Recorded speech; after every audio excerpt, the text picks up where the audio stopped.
So my proudest memory happened in the 2nd grade. Mrs. Brown said to the class, you know, Ukraine is a part of Russia.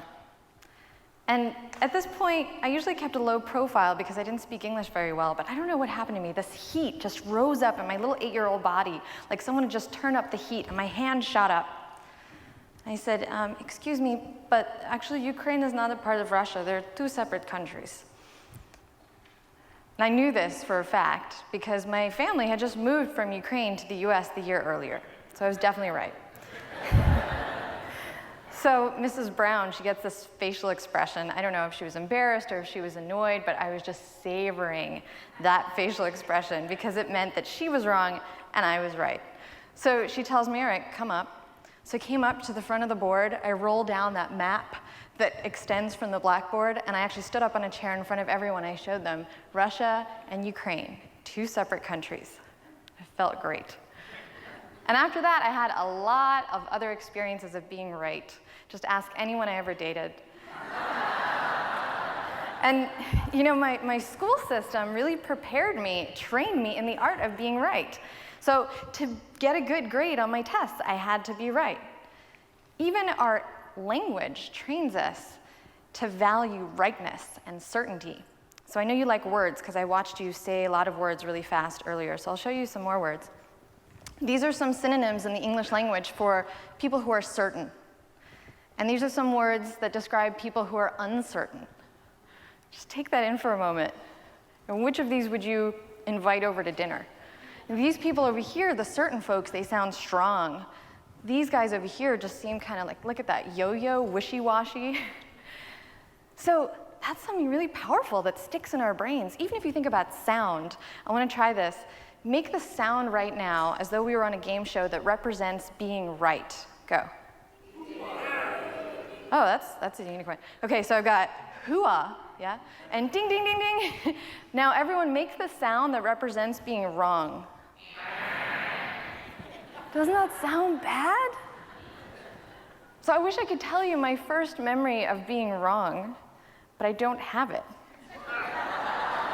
And I think you don't have it either, because our brains do this really nice, neat trick of wiping away all of the information that gives us this memory of being wrong. It tries to get rid of this feeling called cognitive dissonance. So cognitive dissonance, for example, let's say I told you that I hated the Cowboys. Just hate the Cowboys. Watch myself. It's aggressive. So let's say, hypothetically, I told you that I hated the Cowboys, and then, you'll like this, little by little by little, I actually started to like the Cowboys, okay? But here's what would happen in my brain. That dissonance, that conflict between who I am right now and who I used to be could be so uncomfortable that I would actually start to erase those memories of not liking the Cowboys, and I would just say, oh no, I always liked the Cowboys, I just like them even more now. Because our brains like that. They like feeling consistent. They like feeling certain. But here's what our brains, our school systems, and our society often doesn't realize. In this world that's constantly surprising and complex and changing and unexpected, certainty is actually a really dangerous habit. So in 2009, I started a business. And at this point in my life, I was still very much enjoying being right and certain. And you know, it required a lot of work. You have to put a lot of effort into it. You have to defend yourself and prove other people wrong. But it still felt safe. The problem was that if I wanted to be an entrepreneur, all of a sudden there were more questions than answers or guesses. And so there was no certainty. And if I wanted to create something that had never existed before, I had to be willing to learn and to grow and to be uncertain. Same time, as luck would have it, I also started falling in love with someone who was about as different from me as you could imagine. So he was a sports fan and I wasn't. He ate meat and I didn't. He believed in God and I didn't. His idea of a perfect vacation involved hanging out on the beach. My idea of a perfect vacation involves learning stuff. So not a lot of compatibility there on the surface. There were these 2 things that I wanted at that point in my life. I wanted to have a business that I could fall in love with, and I wanted to fall in love with someone, really, truly love that person. But my certainty habit was standing between me and what I wanted, like this thick glass wall. So my need to know was getting in the way of my need to learn and to connect and to love. And if you think about it, certainty can feel so, so good.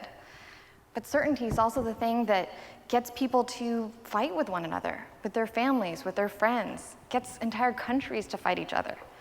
Certainty is the thing that gets us to surround ourselves with other people whose opinions are just like ours, which makes us increasingly more certain. So if we were to get rid of our certainty habit, what is it that we could replace it with? And I think it's the wonder habit.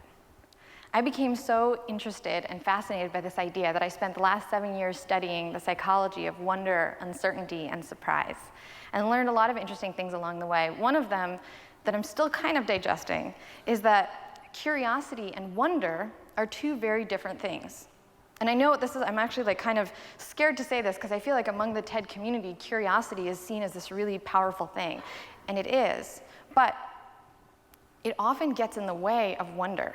This isn't actually a new idea. The ancient Greeks really looked down on curiosity because they felt that curiosity is a search for answers. So curiosity, the goal of it is certainty.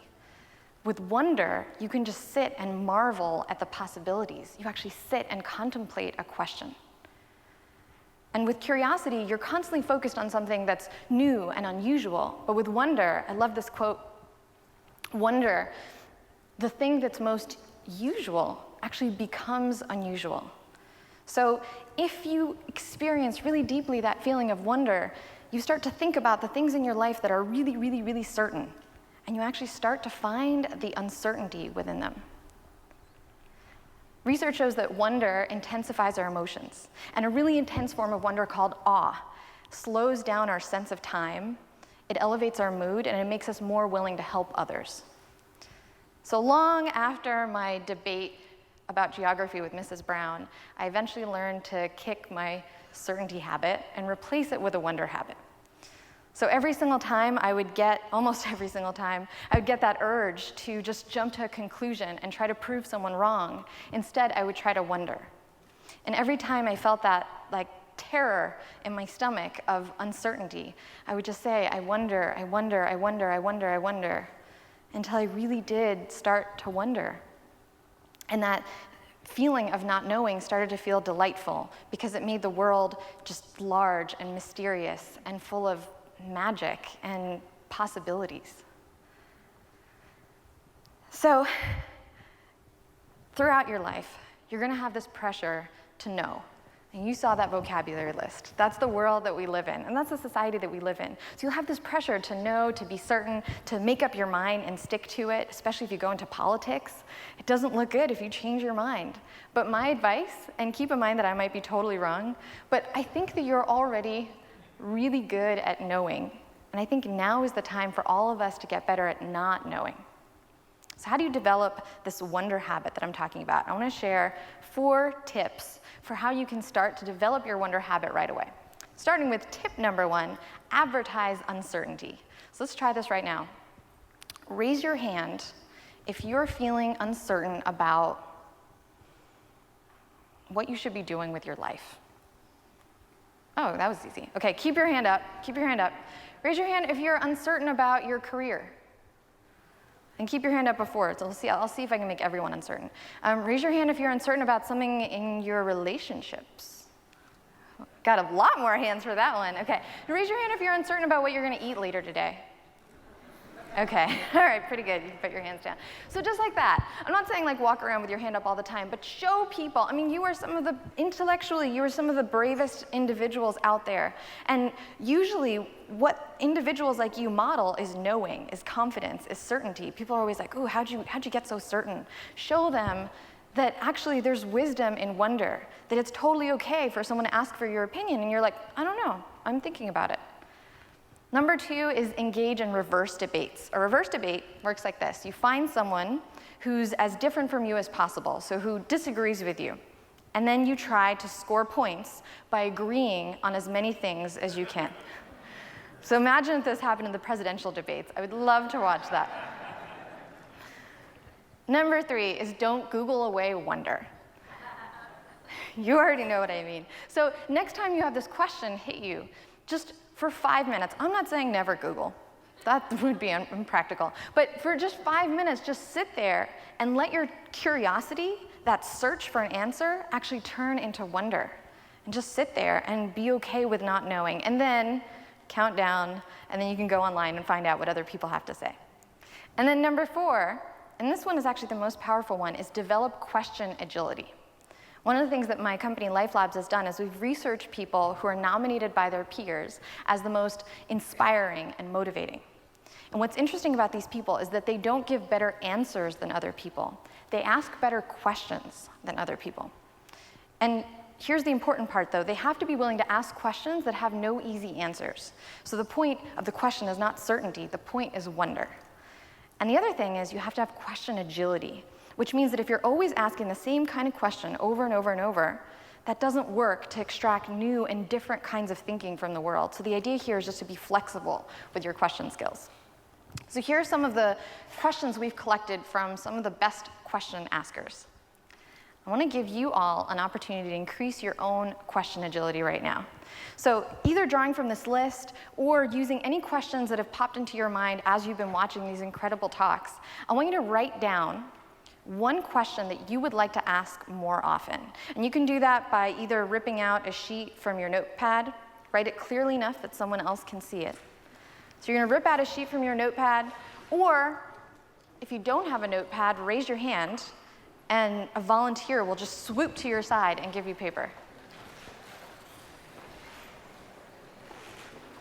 See them swooping?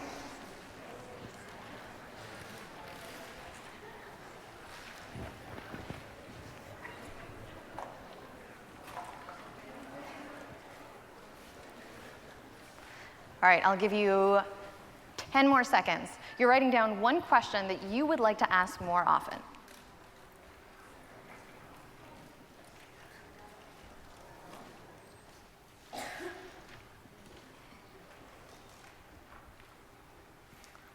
Okay, now once you've finished your question, I want you to crumple it up.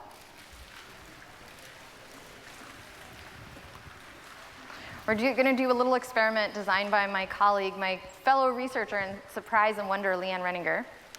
I'll see if it works. And what we're going to do, don't do anything yet. I'm going to give you your instructions. Don't do anything yet, but here's what's going to happen. We are going to have an epic question snowball fight, okay? Because I'm from New York, and it's going to snow there soon, so I want to share a little bit of that snow love. Okay, so here's how it's going to work. When I say go, I want everyone to get up. Don't do it yet. But when I say go, I want everyone to get up, and then I want you to just start throwing these snowballs at each other. Just keep going.